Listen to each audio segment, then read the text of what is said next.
Et en fait, dans quel contexte tu as pu évoluer avant de rentrer en détention pour pouvoir en arriver à faire des conneries qui t'ont mené à la détention? Enfin, les raisons sont multiples, hein. C'est la place qu'on a dans la famille ou pas, c'est l'échec scolaire, c'est les mauvaises fréquentations, c'est le quartier où je vivais, moi c'était le Val-Fouré. C'est qu'en même temps j'avais pas d'argent, c'est à Mantes-la-Jolie, le quartier de... En même temps j'avais pas d'argent, en même temps mes copains étaient plutôt dans un parcours délinquant. Et puis comme j'étais dévalorisé dans la vie, à l'école j'étais un mauvais, dans ma famille j'étais le mauvais de la famille. La seule façon pour moi d'exister dans le quartier, c'est quand j'ai commencé à faire des conneries. Quand tu deviens voyou, quand tu deviens caïd, tu existes, c'est pour ça que c'est un peu le sport. C'est une façon de se valoriser, quoi. On est en recherche d'identité. Puis après, pour moi, être délinquant, c'est devenu un statut valorisant par les groupes de pères. Bah oui, par les gens qui vivaient aussi dans le quartier. Oui, mais parce que j'avais l'impression que j'étais reconnu. Ouais, c'est la seule façon où j'étais reconnu en même temps. À l'école, j'étais timide, j'étais au fond de la classe, dans ma famille, je parlais pas. Donc c'est pour ça, c'est d'avoir une souffrance en même temps. Ouais, c'est une accumulation de choses en fait, au niveau social, au niveau personnel, qui font que... mais en fait, on y arrive sans s'en rendre compte, j'imagine. Bah oui, c'est l'accumulation, puis à force, quand tu marches avec des délinquants, il y a le risque d'être délinquant. Puis il y a la pression de la bande qui te pousse à faire. Et si tu ne fais pas, on se moque de toi dans la bande, tu es stigmatisé, donc au bout d'un moment, même à contre-cœur, tu fais. Tu fais pour pas passer par le brevet. Pour exister, tu es obligé de faire des fois pire qu'eux pour monter dans la hiérarchie de la délinquance. Et alors, quand tu t'es retrouvé en détention, en fait, ça s'est passé comment? Donc, j'imagine que tu t'es fait arrêter par la police. Oui, j'étais tous 5-6 fois en prison. La première fois, vol de voiture, la deuxième fois, cambriolage, la dernière fois, attaque à main armée. Plusieurs allers-retours. Plusieurs allers-retours parce que la prison a son côté criminogène, malheureusement. En prison, je me fais souvent plein de copains, mais la plupart des copains, c'est que des copains délinquants. Il n'y a pas de gens honnêtes en prison, donc malheureusement, c'est pas le meilleur endroit pour sortir de la délinquance. Dans le quartier, je fréquente des voyous, j'arrive en prison, il y a encore plus de voyous. C'est pas le meilleur endroit pour sortir de la délinquance. Et puis en prison, tout le monde parle du business. Donc la prison, c'est un peu comme le pôle emploi, c'est de la délinquance. Il y a tous les corps de métier en prison. Des dealers, des braqueurs, des receleurs. Comme en général, les délinquants, ils aiment la délinquance, ils regardent à quoi ils vont s'orienter. Moi, je prends un exemple. À un moment donné, j'étais en cellule avec un braqueur, quand j'étais cambrioleur. Je l'ai fait, c'était devenu mon meilleur ami. En sortant de prison, j'ai été le voir. Il m'a appris à braquer, je suis devenu braqueur. Et quand tu es braqueur dans la délinquance, tu es cadre. Bon, c'est les petits voleurs et tout. Ah oui, donc il y a vraiment un statut un peu hiérarchique. Statut, quoi, le rôle le plus élevé dans la délinquance, c'est d'être braqueur. Parce que tu ressembles de plus en plus à ce que tu vois dans les films. Ouais, d'accord. Il marche avec une arme, l'arme c'est un pouvoir. Et là, tu deviens quelqu'un. Ah oui, c'est un symbole vraiment. Malheureusement, qu'en général, quand tu choisis cette voie, tu finis mal. Ça, souvent, les délinquants, c'est pas une chose à laquelle ils pensent. Mais quand on choisit la délinquance, en général, on finit très mal. Et alors du coup, donc j'imagine que c'est suite à ton dernier séjour en prison qu'il y a eu un déclic, un changement. Oui, il y a eu un déclic parce que d'abord le ministère de l'Intérieur et la préfecture ont décidé mon expulsion du territoire français parce qu'ils ont dit que j'étais une personne irrécupérable, donc expulsé du territoire français. C'est vrai que j'étais multirécidiviste. Et donc ils m'ont dit non, lui il faut le remettre dans son pays d'origine alors que je suis en France, j'ai toute ma famille en France. C'est vrai que j'avais l'adresse algérienne. Et je trouve que la délinquance des personnes d'origine étrangère est un problème français, c'est pas le problème de nos pays d'origine. C'est en France qu'on est devenu délinquant, donc c'est à la France de résoudre le problème de la délinquance des personnes d'origine étrangère.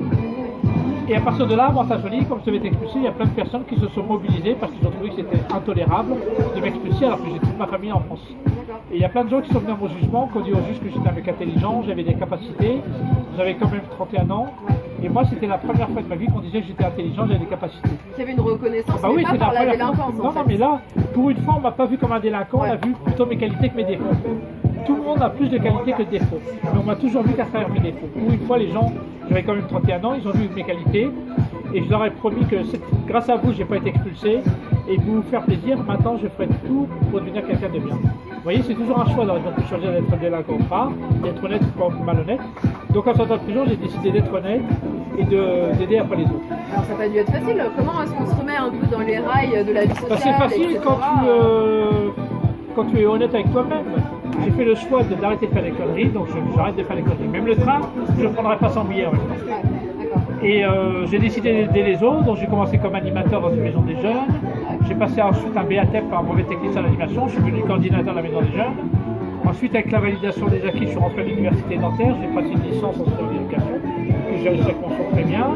Aujourd'hui, j'ai aussi un master en ingénierie de la sécurité, j'ai un diplôme d'expert en sécurité.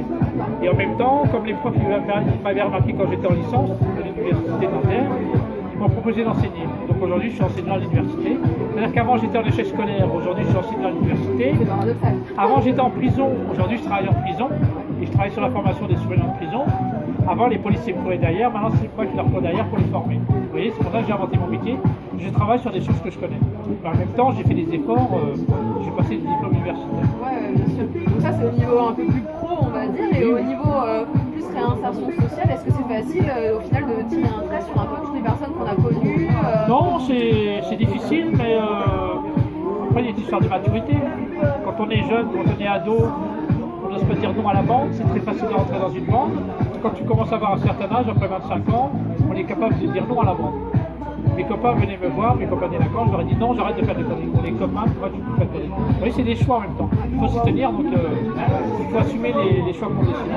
Et est-ce qu'on est bien accueilli quand on sort un peu de son quartier? Est-ce qu'on est bien accueilli en général, sachant que voilà, il y a le préjugé d'avoir été un peu élevé dans un quartier? Oui, mais moi ça va au contraire, ma délinquance, j'en fais une qualité. Je suis un ancien détenu. J'ai fait la prison, j'ai été délinquant pendant des années, j'ai plusieurs années de prison. Pour moi, j'en fais des compétences. Je connais ça, donc je sais en parler. Donc, je pense que quelqu'un qui était délinquant, quelqu'un qui a fait de la tôle, il a quelque chose à faire dans la prévention de la délinquance, il a quelque chose à faire en prison. Aujourd'hui, on a du mal à accepter ça, mais je pense que des anciens détenus peuvent être des bons acteurs de la prévention de la délinquance. Et une question par rapport à simplement quand tu étais en détention, est-ce qu'il y avait des aides de la part, je sais pas, du SPIC ou des choses comme ça? Non, pas pour moi, parce que comme je devais être expulsé du territoire français, donc moi j'avais droit à rien. Pas de permission, pas de conditionnel, rien du tout. J'avais le droit à rien. Non, j'ai fait ma peine tranquillement, maintenant j'ai toujours limité ma peine. J'ai fait des conneries, je n'ai pas respecté la loi, je suis en prison. C'est normal. On fait plus sa peine quand tu assumes ta peine. Quand on fait des conneries, je le dis à tout le monde, il y a des sanctions derrière, c'est tout à fait normal. Les lois, il faut les respecter.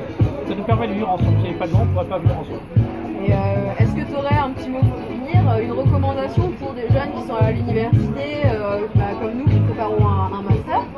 On n'a pas du tout une connaissance du milieu, pas forcément une connaissance du milieu carcéral, ni forcément des quartiers où c'est un petit peu communautaire comme ça. Pour moi, il n'y a pas de mystère.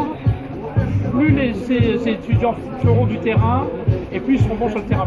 Souvent, il y a des étudiants, ils ne vont jamais sur le terrain, ils ont des préjugés, ils ont peur, ils n'osent pas y aller, ils ont peur de l'inconnu. À mon avis, ils auront toujours des problèmes plus tard. Il faut oser aller à la rencontre. Regardez, moi, je s'installe la nuit dans les quartiers, vous venez, il y a des gens qui viennent, ça crée des rencontres. Mon boulot, c'est de provoquer des rencontres avec des personnes qui naturellement ne se mélangent pas, et forcément, on apprend à se connaître. Donc, si on veut travailler sur les quartiers, il faut aller dans les quartiers. Si on veut travailler sur le milieu de la prison, il faut fréquenter des gens qui ont fait de la tôle ou des gens qui sont actuellement en prison. Il n'y a pas de mystère, il faut pas de terrain. Ça, y a pas. Et puis il faut y croire, on est avant tout des porteurs d'espoir, on apporte de l'espoir à des personnes qu'on n'en pas. De toute façon, on peut tricher avec tout ce qu'on veut, on ne triche pas avec les yeux. Avec les yeux, les gens ils voient tout de suite si vous les aimez ou vous les aimez pas. Il y a toujours une question d'amour. Il faut aimer les publics. Si on n'aime pas le public, ça se voit tout de suite. Enfin, voilà. Il faut casser les préjugés, il faut y aller même avec ses peurs. Parfois on a peur, c'est vrai, on a peur de la connerie, mais en fin de compte on est surpris que ça se passe bien. Donc c'est ça qu'il faut oser faire le pas.